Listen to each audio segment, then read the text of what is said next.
मैं देख पा रहा हूँ थोड़ा सा बैकग्राउंड ओवर एक्सपोज हो रहा है। और ये FPS ग्राफ देखो आप, ऐसा लग रहा है कि भाई जैसे इसकी आत्मा ही बाहर निकल गई हो। दोस्तों ये जो फोन आप देख रहे हैं ये है 50,000 की रेंज वाला Oppo Reno 14 Pro, जिसमें प्रीमियम डिजाइन, धांसू कैमरा सेटअप, IP68+69 रेटिंग और वायरलेस चार्जिंग जैसे ना कुछ प्रीमियम फीचर्स मिलते हैं। परंतु इसका जो मुख्य कौन है, एक कमी है इसका चिपसेट। क्या वो आपके लिए एक डील ब्रेकिंग पॉइंट होना चाहिए या नहीं, आज ये पता करते हैं। और 20 दिनों तक हमने इसको यूज किया हुआ है और एक डिटेल्ड रिव्यू करेंगे। बहुत सी बातें ऐसी भी बताऊंगा आपको जो संभवतः आपने अभी तक सुनी नहीं होंगी, क्योंकि किसी ने बताई ही नहीं होंगी। वैसे अभी एक मेरा प्रश्न है आपसे, जब आप कोई स्मार्टफोन परचेस करते हैं 40-50 हजार रुपए के रेंज में, तो आपका जो डिसाइडिंग फैक्टर्स होते हैं या प्रायोरिटी ऑर्डर्स होते हैं वो कैसे रखते हो आप? जैसे डिजाइन, कैमरा, परफॉर्मेंस में से मैं चूज करूं तो मेरा कैमरा, परफॉर्मेंस, फिर डिजाइन, ऐसा प्रायोरिटी ऑर्डर सेट करता हूं मैं। आपका प्रायोरिटी ऑर्डर कैसा रहता है वो आप फटाफट बता सकते हो, क्योंकि देखो ये phone 12GB RAM 256GB storage के साथ में 50,000 रुपए का लॉन्च हुआ है। ऑफर्स एंड ऑल लगा के 45 या इससे कम में भी मिल सकता है। और इस प्राइस पे ना डिजाइन, बिल्ड और ड्यूरेबिलिटी ये बड़े स्ट्रॉन्ग फैक्टर्स हैं इस वाले स्मार्टफोन के। देखो मैट ग्लास बैक है, मेटल फ्रेम है और इन हैंड फील ना भाई एकदम सुपर प्रीमियम लगती है इसकी। और बैक साइड में ये ऐसे कलाकृति भी बनाई है इन लोगों ने, जिस पर अलग अलग कोणों से प्रकाश पड़ने पर ना ये ऐसे रंग बदलती है। वैसे जो ग्रे कलर वेरिएंट है ना भाई, उसमें प्लेन बैक आपको मिल जाएगा। तो दोनों विकल्प हैं आपके पास, आपको कौन सा ज्यादा अच्छा लग रहा है वो भी आप बता सकते हो। हाँ, ये कोई छोटा फोन नहीं है, कॉम्पैक्ट फोन नहीं है, बड़ा फोन है, अच्छा खासा बड़ा फोन है। OnePlus 13s के सामने देखेंगे ना तो भाई बहुत बड़ा फील होता है। इनफैक्ट जो इन्हीं का ये Reno 14 है बेस वेरिएंट, इसके सामने भी ठीक ठाक बड़ा फील होता है। बाकी IP68+69 की strong water and dust protection मिलती है इसको। आप इसमें डुअल सिम यूज कर सकते हैं। माइक्रो SD कार्ड का स्लॉट नहीं है, परंतु हाँ यदि आप चाहें तो ई सिम का उपयोग कर सकते हैं इसमें, जो कि एक अच्छा फीचर है। ऊपर से जो हैप्टिक मोटर है ना इसमें, जैसे Realme, OnePlus, Oppo के फोन्स में होती है, महंगे फोन्स में अच्छी क्वालिटी की एकदम पिन पॉइंट वाली हैप्टिक मोटर दी गई है। और टाइपिंग के अलावा इसको UI में भी कई स्थानों पे इम्प्लीमेंट किया गया है। तो देखिए डिजाइन, बिल्ड इस वाले फोन का ना एक स्ट्रॉन्ग फैक्टर है, मैं ऑलरेडी आपको बता चुका हूँ। डिस्प्ले की बात करें तो यहाँ पे मुझे एक दो कमियां लगी हैं प्राइस के हिसाब से बात करते हैं तो, क्योंकि देखो 6.83 इंचेस की बड़ी डिस्प्ले है इसमें। और इनका जो पिछला वेरिएंट था Oppo Reno 13 Pro, उसमें क्वाड कर्व डिस्प्ले थी। यहाँ पे प्रॉपर फ्लैट डिस्प्ले मिलती है, बहुत ही थिन और सिमेट्रिकल बेजल्स मिलते हैं। तो सामने से भी देखने में फोन भाई एकदम प्रीमियम लगता है। 1.5 के रेजोल्यूशन है, 10-bit HDR10 डिस्प्ले है, कलर्स, विविंग एंगल सब काफी बढ़िया हैं। जो HBM ब्राइटनेस है ना इसकी भाई, वो मात्र 1200 निट्स की है। तो आउटडोर्स में जैसे हार्श सनलाइट में यूज करते हैं फोन को ना, तो उस समय ये थोड़ा सा फीका साबित होता है। वहां पे थोड़ा सा लगता है कि यार ब्राइटनेस थोड़ी और ज्यादा होनी चाहिए थी, क्योंकि आज के टाइम पे इस सेगमेंट को छोड़िए, आप थोड़ा पीछे के सेगमेंट में भी जाते हैं ना 30,000 में भी, तब भी इससे ज्यादा ब्राइट डिस्प्ले वाले स्मार्टफोन्स उपलब्ध हैं। तो व्यक्तिगत रूप से मुझे ये एक छोटी सी कमी लगी। In fact high frequency PWM dimming होने के कारण यदि आप लो ब्राइटनेस पे यूज करते हैं फोन को अंधेरे में रात के टाइम पे, तो उस टाइम पे भी आई फैटिग होने के चांसेस बहुत कम रहेंगे। हाँ, जैसे नेटफ्लिक्स ज़्यादा देखते हैं तो वहाँ पे डॉल्बी विजन का सपोर्ट नहीं मिलता है, परंतु HDR10 का सपोर्ट है। तो मीडिया विंग भी ओवरऑल मुझे डिस्प्ले की साइड से कोई दिक्कत नहीं लगी। डुअल स्पीकर सेटअप भी हैं, लाउडनेस उसकी मुझे ठीक लगी, बेस की थोड़ा सा कमी लगी, लाइक प्राइस के हिसाब से मैं जज कर रहा हूँ यहाँ पे। अदरवाइज साउंड क्वालिटी ऐसी है कि डील ब्रेकिंग पॉइंट नहीं लगा मुझे। हाँ, डिस्प्ले में कुछ और कॉन्स भी लगे मुझे, जैसे कि इसमें ऑप्टिकल इन डिस्प्ले स्कैनर है, पोजीशन भी इसकी थोड़ा नीचे साइड है, हालांकि काम सही करता है, ये मेन कॉन नहीं लगा मुझे।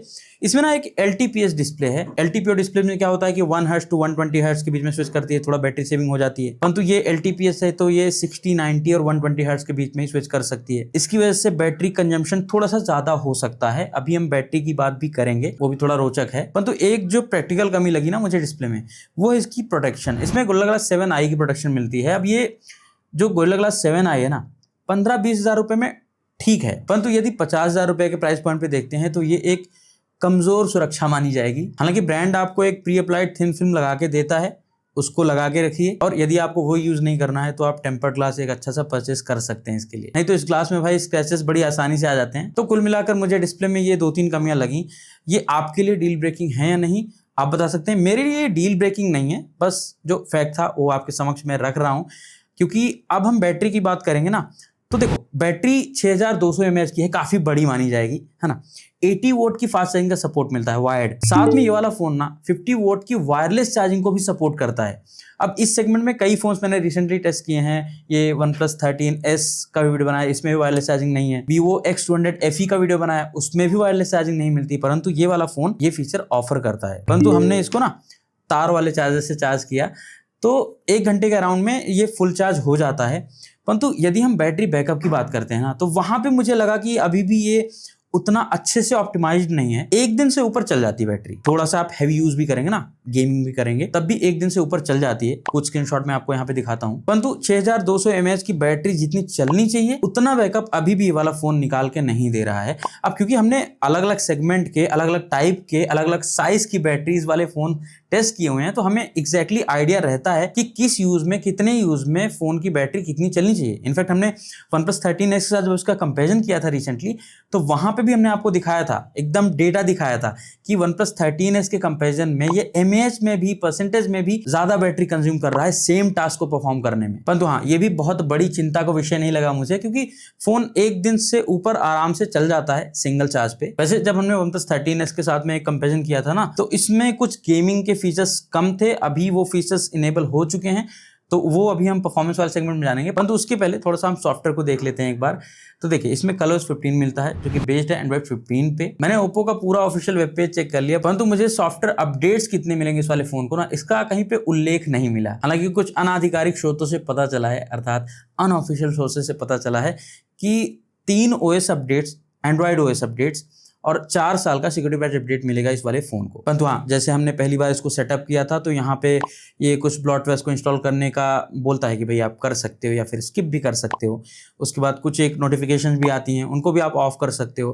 परंतु हाँ, ब्लॉटवेयर आपको इसमें थोड़ा सा मिलते हैं, ठीक ठाक मात्रा में मिलते हैं, उनको भी आप अनइंस्टॉल कर सकते हो जो आपके यूज के नहीं है। और कुछ एक ये फालतू के हॉट एप्स, हॉट गेम्स, ये सारे फोल्डर्स भी मिलते हैं, इनको भी डिसेबल कर देंगे तो आपका जो अनुभव रहेगा, एक्सपीरियंस रहेगा, थोड़ा और साफ सुथरा हो जाएगा। इसके अलावा ColorOS 15 की प्रशंसा लगातार होती रही है अलग अलग वीडियोज में, क्योंकि UI एक्चुअली में बड़ा स्मूथ है, ये एकदम मॉडर्न फील देता है। आप फोन को यूज करेंगे, इंटरेक्ट करेंगे, ऐप्स को ओपन क्लोज करेंगे, बहुत अच्छा सा एनिमेशन बनता है। दैनिक जीवन के समस्त आवश्यक फीचर्स भी उपलब्ध हैं इसमें, जैसे कि dual apps, app clone, lock screen को कस्टमाइज करना, फोल्डर्स को, आइकन्स को कस्टमाइज करना, चुपके से कॉल रिकॉर्डिंग करना या फिर कॉल की एक समरी बनाना, सब कुछ संभव है इस Oppo Reno 14 Pro में। और इतना ही नहीं, इसमें कई उपयोगी AI फीचर्स भी उपलब्ध हैं। विशेष रूप से जब हम फोटोज को एडिट करने जाते हैं ना, तो यहाँ पे AI रिकम्पोज वाला फीचर मिलता है। अलग अलग फ्रेम की फोटो बना सकते हैं, किसी को गायब करना है फोटो से तो वो कर सकते हैं, कोई बड़ा आर्टिकल पढ़ रहे हैं तो उसको समराइज कर सकते हैं, आर्टिकल पढ़ना नहीं है, सुनना है तो AI स्पीक वाला फीचर मिलता है। और OnePlus 13s में जो AI माइंड स्पेस वाला फीचर आया था ना,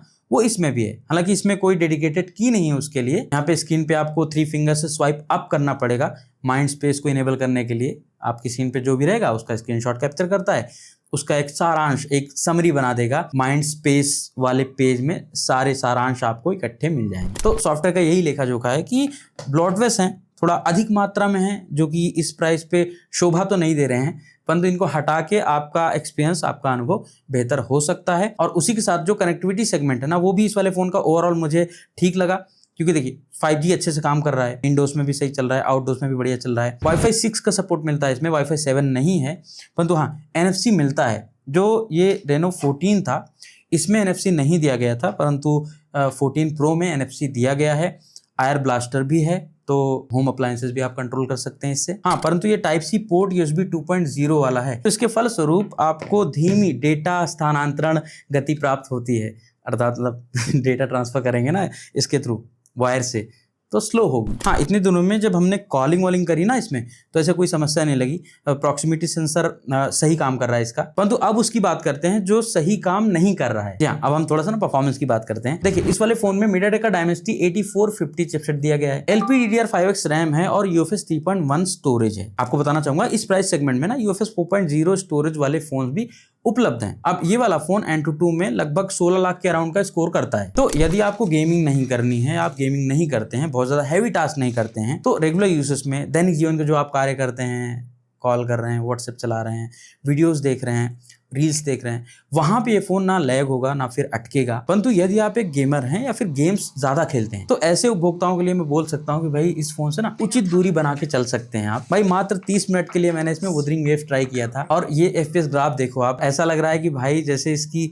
आत्मा ही बाहर निकल गई हो। वुदरिंग वेव्स और जेंशिन इम्पैक्ट जैसे हाई ग्राफिकल गेम्स में ना इसका जो प्रदर्शन रहा है वो बड़ा साधारण रहा है। हालांकि ये फोन जब लॉन्च हुआ था ना तो इसमें BGMI के अंदर भी मात्र 60 FPS गेम प्ले होता था, परंतु अभी मैंने चेक किया तो इसमें 90 FPS का सपोर्ट आ चुका है। हमने गेमिंग भी ट्राई करी लगभग 1 घंटे की। यहाँ पे FPS BGMI के अंदर एटलीस्ट ये काफी अच्छे मैनेज कर रहा है। परंतु वही बात है कि यदि आप फोन को थोड़ा हैवी यूज की कंडीशन में ले जाएंगे ना तो वहां पे आपको समझ में आ जाएगा कि हाँ, इसमें चिपसेट और स्टोरेज का जो कॉम्बिनेशन है ना वो बहुत स्ट्रांग नहीं है प्राइस पॉइंट के हिसाब से। जैसे मान लीजिए यदि आप वीडियो एडिटिंग करते हैं तो वहां पे ये स्लो फील होगा। अब मुझे ऐसा लगता है कि इसका प्राइस 1-2 हज़ार रुपए एक्स्ट्रा रख के भी यदि इसमें स्नैपड्रैगन 8s Gen 4 जैसा चिपसेट होता ना तो ये भाई एकदम क्लियर विनर बन सकता था इस प्राइस सेगमेंट में। परंतु ओप्पो ने यहाँ पे कुछ और फीचर्स ऐड करने के चक्कर में परफॉर्मेंस को थोड़ा सा नीचे दबा दिया है, ऐसा मुझे लग रहा है। और यदि हम हीटिंग की बात करते हैं तो हमने जब आउटडोर्स में कैमरा टेस्ट किया था तो उस समय ये फोन वार्म हुआ था, फील हो रहा था, क्योंकि मेटल का फ्रेम है ना तो गेमिंग करते टाइम और कैमरा यूज में थोड़ा सा वार्म फील होता है।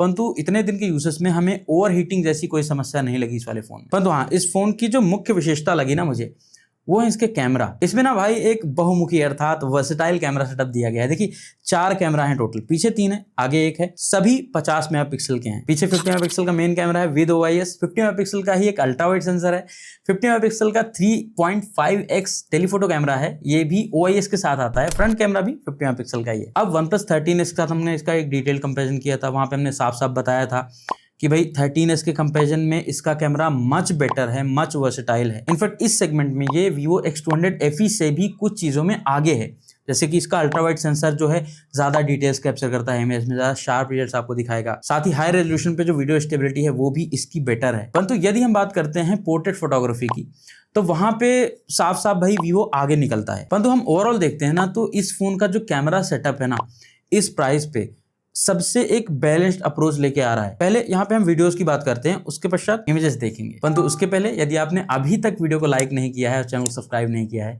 तो अभी करिए। ऐसे अनबायस्ड प्रोज एंड कॉन्स वाले रिव्यूज कंपैरिजंस आपके लिए लेके आते हैं। बहुत परिश्रम करना पड़ता है वीडियो बनाने में भी, और ब्रांड्स के साथ भी चीजें फिर थोड़ा ऊपर नीचे चलती हैं। अब एक अच्छी बात है, यहाँ पे मैं 4K 60 FPS में वीडियो रिकॉर्डिंग कर रहा हूँ।